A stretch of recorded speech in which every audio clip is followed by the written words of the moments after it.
Hello, I'm William Imhoff. Welcome to the dressing application video assignment. Today I'm going to be demonstrating how to apply a dressing on a patient who's undergone a C-section procedure. And for the demo, I'll be using a throw pillow as the patient.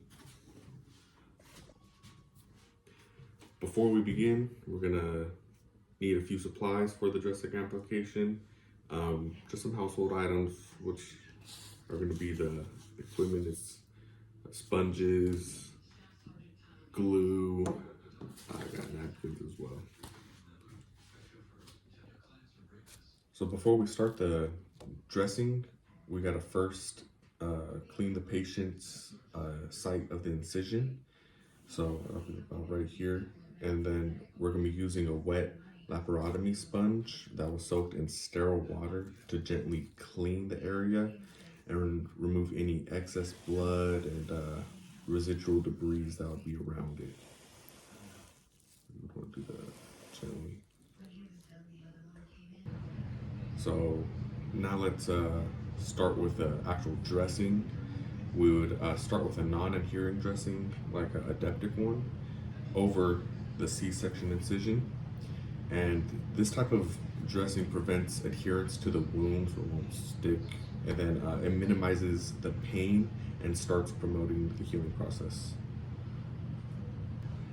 So the adeptic dressings or napkins that I'm using, I measured it, they're actually about like 4.5 by 6.5 inches. When I Googled them, they're actually 3 by 3 inches. So on a real incision, it might be like 2 to 3 of them that we would have to use on it. And when I was also reading about C-sections, in some cases, there might be a drainage tube, to help the fluid drain. And then if there's one of those, we would need to dress it separately and also keep that area clean and secure as well. I think depending on the condition of the patient, some additional dressing might have to be used, like gauze, for example. I think you'd have to roll it on like over the incision site to help kind of compress it and support it. That's what I was reading.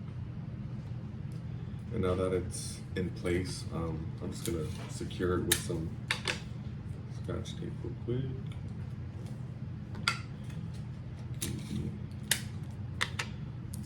All nice and secured so that it doesn't shift and get loose. But yeah, there we have it. And I think in real life scenarios as well, the choice probably would depend more on the patient, because if they have maybe staples in their incision, they want something more comfortable, other preferences. But yeah, thank you very much.